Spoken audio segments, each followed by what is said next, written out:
Hey everybody, welcome back to my channel. I'm so excited and happy that you are back for another episode. Today is somewhat of a podcast style video where I will be sharing some updates on life and knitting and some thoughts that have been on my mind. So I hope you have something to drink or a good knitting project or something to keep your hands busy while you watch. That's at least how I watch these podcast style episodes. So today is somewhat of a snow day. I did go into the office this morning and see a few patients, and then we'll finish out the day at home. So I was happy to get an hour or so off in the middle of the day to be able to record something like this, because it's honestly been a few months since I last kind of just sat down and chatted about what I'm knitting, and yeah, it's been kind of a whirlwind. I think the winter time, at least over the holidays, was really busy with filming my like gift knitting video, as well as the everything that I made in 2022 video, and those were super fun, and I think I did gain a few new followers through that time period. So if you're new here, then welcome. My channel is relatively new as well, and if you have been watching for a while, you might notice that the audio as well as the video might look a little different, or at least I hope they do. I'm now recording using a actual video camera as well as a microphone, and if you see my eyes like looking above the camera a little bit, it's because the mic is like this big furry thing that sits right on top of it, and it's a little bit distracting. So yeah, I upgraded my equipment a little bit, and might have been a little bit of a risky move. It's definitely an investment in this channel, but I've really loved coming on here and filming any type of knitting content for you guys. It brings a lot of joy to me, and I hope you are liking it too. I've made some great connections with some other people through YouTube, at least. Some people that have emailed me asking, more specific questions or my advice or insight. So, if that's something that interests you and you want to reach out, then, please do email me. It might take me a few days to get back to you, but that's, part of why I'm here on YouTube, is to make connections with other people that share similar interests like knitting. And I'm always happy to hear from you and hear what you're making or what yarn you're trying out. So don't be shy. Please either comment or email me or DM me on Instagram. I love all of that. So yeah, what else is new? I've been working a lot. I have an upcoming trip to Ireland planned with my husband. He's doing a semester-long international class. He's in a graduate program, and the requirement is that out of that semester they spend a week abroad and have like a accelerated class during that time. So I was able to string a couple days together towards the end of his trip, and I'll fly over, I'll meet him, and then we'll have a few days to ourselves. So I'm really excited for that. I do love traveling, and of course, like everybody else, COVID definitely put that on the back burner for some time. So I'm happy to start traveling again and kind of break up the winter here in Maine. It can get really, really just cold and miserable for a long time. So it's nice to have something to look forward to. So yeah, I guess that leads me into my first finished object, which I'm wearing. And I actually made a whole video. Granted, it's only like 8 or 9 minutes long, so a very brief overview of this cardigan here. But it was such a labor of love and long-lasting project that I figure it deserved its own video. So if you're more interested in the details, please do check that out. I'll put like a little link of wherever the video is on my channel. So yeah, so I won't get into a ton of detail, but I've been living in this, and so I figured I'd share it with you today. So this is called, and I'm like stretching my arm out because I want you to see all the cables, or maybe I'll just turn around. Like, look at those cables. Whew. That Okay, so this is called the Cabled Cardigan by Irene Lynn, and I've been talking about this, I think, in almost every single video that I've recorded for my channel, and that's because I've been working on it for months, and I've also been calling it the basic cabled cardigan, which I have no idea where I got that from.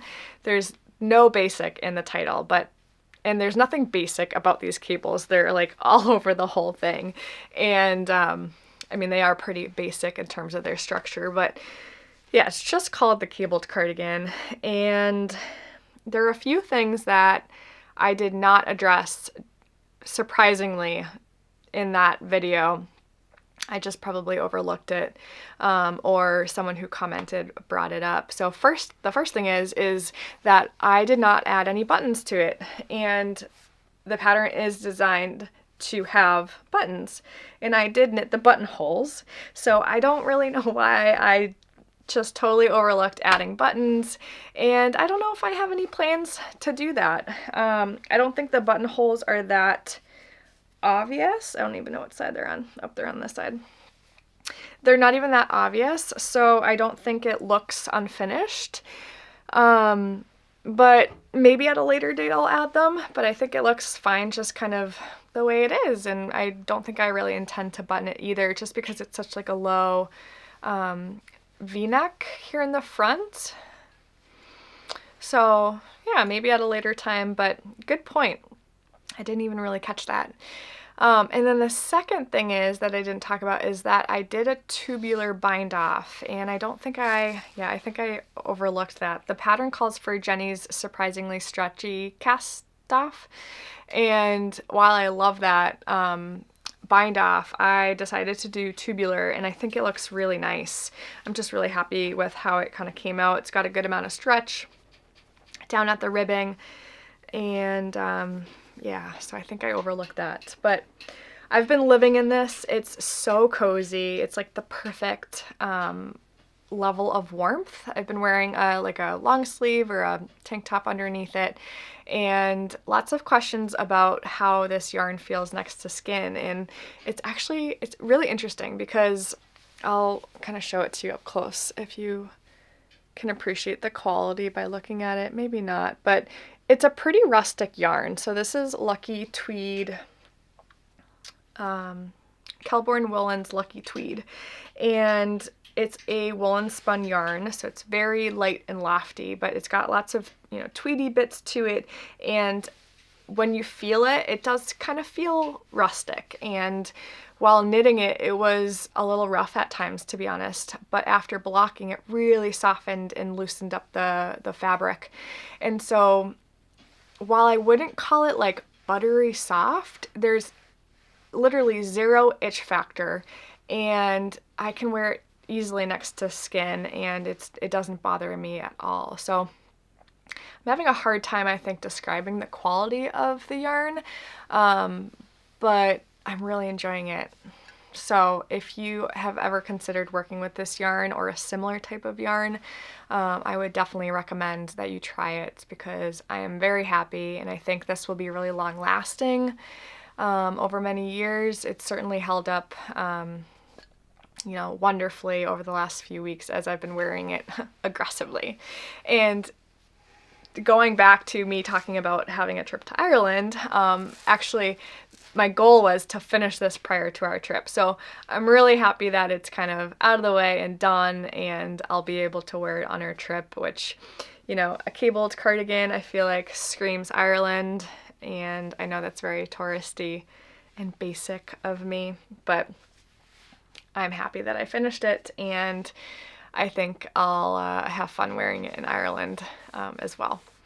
So that's kind of the biggest project that I got done recently. The second finished object I have is this little guy right here. Now, don't get any ideas. I do not have children, and I actually did not make this for anyone in mind. This was more so a way for me to try out some yarn that I was interested in. So this is the teddy bear sweater. It's a pattern by Petite Knit, and I have knit this a handful of times. The sizes are they range from like 3 to 6 months to all the way up to, I think it's like 6 to 7 years. So I think it's the perfect like children's sweater pattern, baby and children's sweater pattern. So it's really worth the money because it has just such a wide variety of sizes. And yeah, so my idea was that I had been eyeing some yarn that I wanted to try, but I did not want to order an entire adult sweater quantity yet until I had tried it out. So I wanted to knit essentially a smaller project, trying this this yarn out. So this is Sandnes Garn Sunday held together with Tin Silk Mohair, and I totally forget the colors offhand. The mohair might be called petrol, I think, but I'll have to double check on what the solid color is. And I'll hold it up close a little bit to have you guys see the variation. So the colors aren't exact matches, so there's a little bit of a marled effect, but for the most part it blends really nicely. And it's definitely showing up a little bit more royal blue on the camera than it is in real life. But I had a fabulous time knitting this. What a great combination. I mean, this is all over social media. It gets a lot of hype, and it's totally worth it. It was really enjoyable to knit with. It blocked really nicely, and the mohair is just subtle enough that it's creating just a soft halo effect without it being, it's not itchy, it's not shedding at all, at least that I can tell. Granted, I've had it just hanging on this hanger here, so it's not obviously getting anywhere. So yeah, I really enjoyed this project. Again, I didn't knit it with anyone in mind, but I'm sure at some point I'll be able to gift this to someone that has a little one. I think this was the 2-year-old size.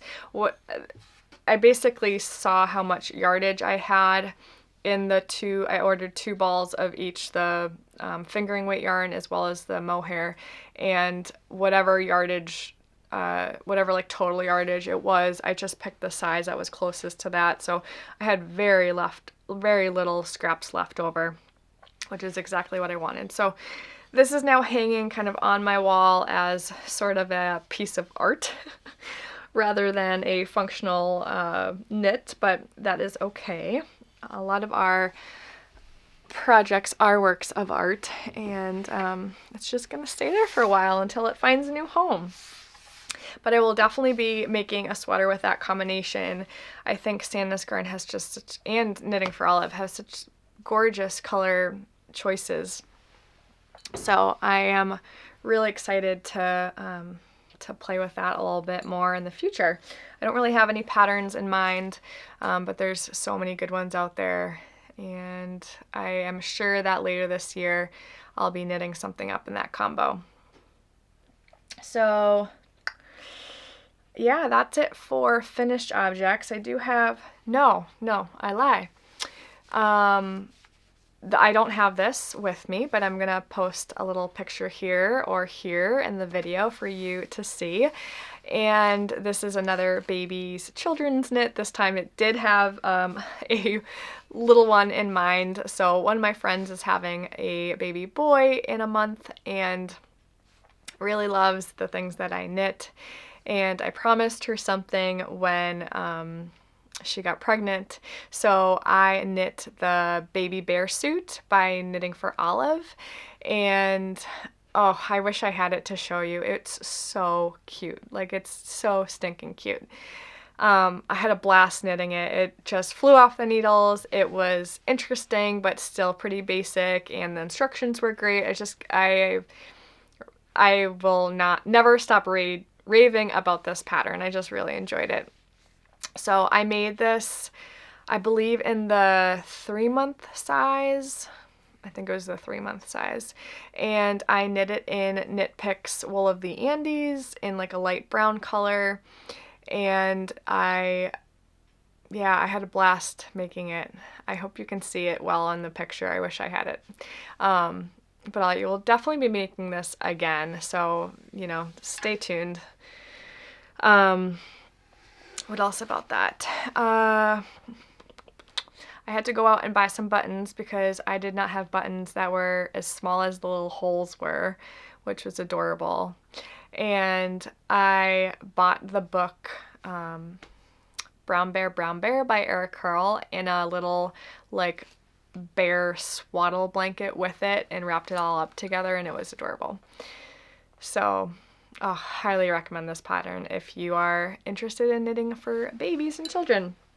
And on that note, I'll share with you my first WIP, which is close to being done. It's pretty basic and standard, but it is technically what I'm knitting on right now.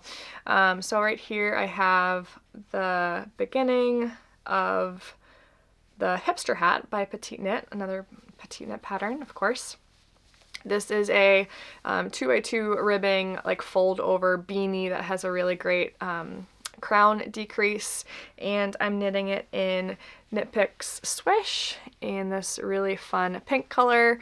This is for one of my friend's daughters, and she also has twin boys, so I'll be knitting them matching hats, probably using the same pattern.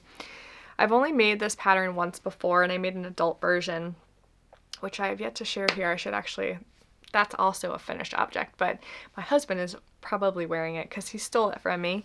But it came out really nicely, and it's just a great fitting hat. All of Petite Knit hat patterns are fantastic.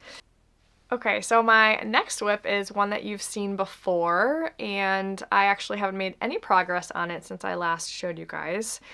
And I have some conflicting thoughts about this and curious to see what you guys think as well. So this here is the caramel sweater, which is, big surprise, a pattern by Petite Knit. Clearly sort of like a turtleneck raglan style sweater, and I'm knitting it in West Yorkshire Spinner's Fleece held together with Knitting for Olive mohair. And I started this in the fall because I thought, what a great fall project. And then I put it down for a few months over the holidays, and essentially what's happened that in the meantime, while this has been patiently waiting for me, I've been doing a lot of reading and came about the seasonal color analysis theory, which is gaining a lot of traction online and on social media, and is in a way a very intuitive, self-explanatory quote-unquote theory, but it is essentially a tool that analyzes your features, meaning like your hair color, your eye color, and your skin color, and recommends basically what colors are best suitable for you. And when I kind of analyze myself, I fall into the category of light summer. And I am clearly no expert on this, and if you're interested, I do highly recommend you do some reading yourself. It's, obviously just a theory. There's no hard science, I think, behind it, but it does make a lot of sense. There's certain colors that look better on some people than others. And unfortunately, when reading about this, kind of came to the realization that all the colors that I love or want to work with in terms of knitting are colors that are probably the worst suitable for me, meaning like dark, warm, rich colors like this gorgeous brownish red color, or like a dark, like greenish, goldish color. So here I am making an entire sweater in a color that I know probably like washes me out, and I can see it on screen. I saw it on screen when I first recorded this, which sort of got the, the gears moving in my head. And now I'm kind of thinking, should I finish this? Is it something that I will still wear, with the realization that it's probably not going to look great on me? And that's essentially spun me into this rabbit hole of color choices in terms of knitting and, future yarn buying, making better color choices, because I do love knitting with color. I do knit a lot with neutral colors too, just because they're a little bit more versatile in terms of wearing.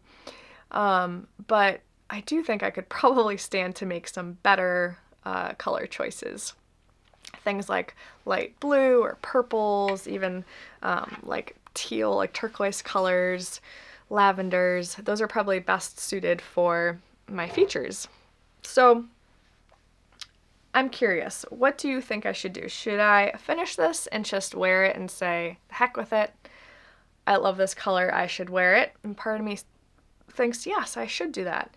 And then the other part of me thinks, well, you've invested a lot of time and money into this. You should probably frog it and either try to sell the yarn or potentially knit something for a friend or family member that does look really good in this color. And yeah, the options are endless. And I'm confident that I'll find a solution to this, but it's really opened my eyes to something that I've not really considered that much in the past.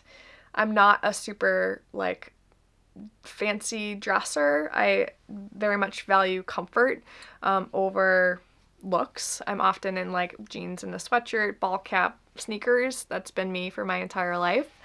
And how that translates to my knitting style, you know, probably has led me to make choices more so in terms of like color, based on what I like versus what is looking the best. So I don't know. Let me know your thoughts.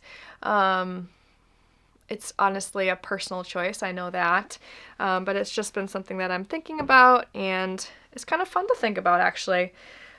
Okay, so I wanted to talk really briefly about some upcoming knitting plans, and it's sort of a special project that I'm working on, so I don't want to give away too many details, but essentially I am partnering with a yarn studio that approached me a couple months ago about making some content together, and essentially I'm going to be vlogging the entire making of a project, and I'm going to call it a project because I also don't want to spoil what I'm making.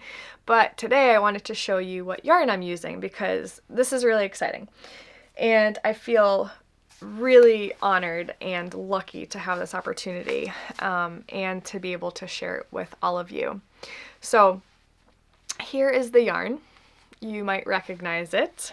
This is Noro yarn, and it is called Madara, and it's been getting some hype here on the internet, especially on YouTube. There's been a few makers that have been talking about this yarn and using it for projects. And I definitely found some inspiration through their channels, and I will be sure to give them a shout out when I do start making my own content. So this is a single ply yarn. It's got these amazing little, I don't know what you want to call it. They're not necessarily tweedy bits, but it's got this great kind of colorful way about itself that is spun together and makes for just a really beautiful yarn. And yeah, like I said, I've never worked with any of Noro yarn. It is a Japanese yarn, and it's of really high quality. So again, I am really thankful to have this opportunity to try this out and make something special and also share it with all of you. So if you have any requests of what process of kind of the making of a, let's say, garment that you would like me to talk about or share in detail, then please leave a comment and let me know which part, because you know, when going through my own process, it's kind of hard to envision what people might want to know about. You know, something that might seem so, you know, normal or, routine for me might not feel the same for you. So please let me know what aspects of that or questions about the yarn that you have, because I would love to share everything and anything that I experience along the way. So I think that's about it for today. Not a lot of, knitting updates, but some thoughts that I've been stewing about, especially about the seasonal color analysis, which is really so silly when we think about it. I mean, we're so lucky to live in a world where we can think about what colors look best on us and, what quality of yarn we should be, what qualities of yarn should we be concerned or considering when buying. So yeah, I'm just really thankful to be here and sharing this lovely craft with all of you. I hope you enjoyed this episode, and be sure to leave me a comment with your thoughts below. And until next time, happy knitting, and I'll see you soon. Okay, bye.